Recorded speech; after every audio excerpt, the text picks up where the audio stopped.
की गई थी। उनका उनका असूलन तरीका यही है कि टारगेट किलिंग करके हिंदू और मुस्लिम किया जाए भारत में, और मुसलमानों के सिंपथाइजर बन के उसकी जो इस्लामिक रेडिकलाइजेशन है वो की जाए, जिस तरह वो करते थे। ये कोई नया तरीका कार नहीं है, पहले भी, इसके पहले भी बहुत से ऐसे अटैक हुए थे, लेकिन इस अटैक ने, पहलगाम अटैक ने एक नई आप नरेशन जो है पूरे हिंदुस्तान में, पूरी दुनिया में नई नरेशन एक सेट कर दी है कि भारत के मुसलमान जो है भारत के निर्माण में बहुत बड़ा रोल प्ले करते हैं।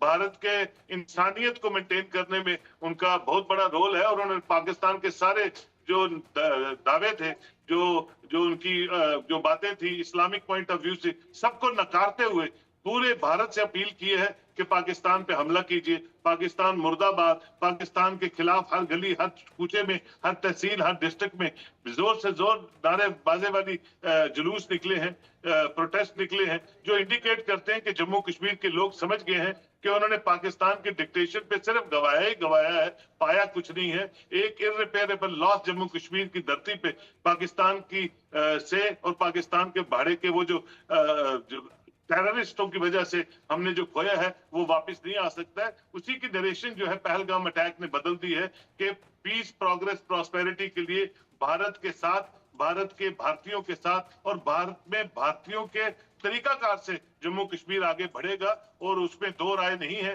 पाकिस्तान जो है वो हमेशा हमें गुमराह करता रहेगा, हमारे नौजवानों को गुमराह करता रहेगा। अभी भी 0.1% लोग हैं जो पाकिस्तान के सिंपथाइजर पैसे के बलबूते पे बन जाते हैं, लेकिन हमारी पैरामिलिट्री और खासकर यहाँ की इंडियन आर्मी उनको ढूंढ रही है, किसी तरीके से वो पकड़े जाएंगे और अल्टीमेटली उनका सर्वनाश इसी सरजमी पे होगा। आप आने वाले दिनों में देखेंगे। लेकिन अभी पाकिस्तान बुखलाया है, अभी फिर वो सीज फायर वायलेशन जो है पुंछ सेक्टर में और बाकी सेक्टर्स में करने की कोशिश कर रहा है कि ताकि माइंड सेट डाइवर्ट हो जाए। लेकिन हिंदुस्तान ने जो ठान ली है, तो मुझे लगता है कुछ ना कुछ थोड़े आने वाले दिनों में कुछ ना कुछ ऐसा होगा कि पाकिस्तान 30-40 साल जो है वो चुपचाप अपने इकोनॉमिकल रिसेशन को ठीक करने में और पॉलिटिकल रिसेशन को ठीक करने में जूझता रहेगा और पूरी दुनिया से अलग थलग हो जाएगा। मैं थोड़ा सा शक इस बात पर इसलिए करता हूं कि पाकिस्तान उस हालत में रह भी पाएगा या नहीं रह पाएगा, क्योंकि इस मौके का इंतजार बलूचिस्तान के लोग भी और अफगानिस्तान भी कर रहा है, और साथ ही सिंध भी कर रहा है, क्योंकि अफगानिस्तान डूरंड लाइन को नहीं मानता और अफगानिस्तान खैबर पख्तूनख्वा और वजीरिस्तान का एरिया अपना बताता है, जहां पर वो कहता है पख्तून रहते हैं। सिंध और बलूचिस्तान तो अपना रवैया दिखाई चुके हैं, तब क्या हालात होंगे वो अलग। लेकिन मेरे साथ इस वक्त जुड़े हुए हैं मेजर जनरल राजन कोचर। मेजर जनरल राजन कोचर, मैं एक कॉमन सा सवाल पूछता हूं, मुझसे मैं कहीं पर गया था, वहां लोगों ने पूछा, ये वो लोग हैं जो आम जिंदगी में हमें मिलते रहते हैं और उनके भी दिमाग में सवाल है, मैं वो सवाल आपके सामने रखता हूं। मुझसे सवाल पूछा गया कि पहले जितनी भी लड़ाइयां हुई हैं, ये 4 जो लड़ाई अब तक हो चुकी हैं, ये सब हमारी जमीन से शुरू हुई हैं, हमारी जमीन से लड़ाई इनकी शुरू हुई। क्या भारत उनकी जमीन पर जाकर इस लड़ाई को शुरू नहीं कर सकता? भारत इतना इंतजार क्यों करता है? देखिए, आपको एक देश की सोच जो है, हमारी अपने देश की सोच जो हम अपनी इस पूर्वजों से लेके आते हैं, जो जिसको हम स्ट्रैटेजिक कल्चर बोलते हैं, क्योंकि आपको समझना पड़ेगा भारत का स्ट्रैटेजिक कल्चर क्या है। अब आप देखिए, भारत की जो न्यूक्लियर नीति है वो बोलती है नो फर्स्ट यूज। इसका मतलब कि हम सेकंड स्ट्राइक करेंगे, हम पहली बार वार नहीं करेंगे न्यूक्लियर से। पाकिस्तान की जो न्यूक्लियर पॉलिसी है वो बोलती है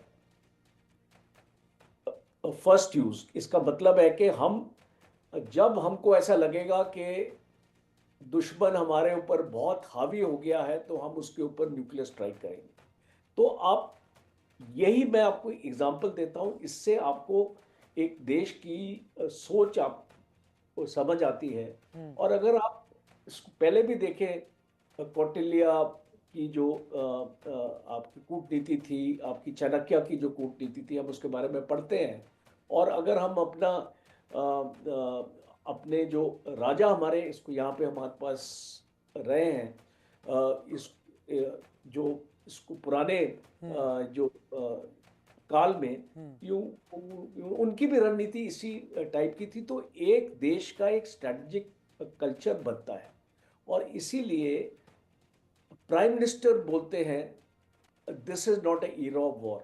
अब जब हम देखते हैं कि सारी जगह लड़ाई हो रही है, यूक्रेन में भी लड़ाई हो रही है, रशिया में भी लड़ाई हो रही है, ताइवान में भी हो रही है, चाइना भी अब अपना साउथ चाइना सी में, गजा में हम देख रहे हैं, अब साउथ सूडान में देख रहे हैं, तो हमारे प्राइम मिनिस्टर ऐसे क्यों बोलते हैं जी this is not an era of war? तो हमको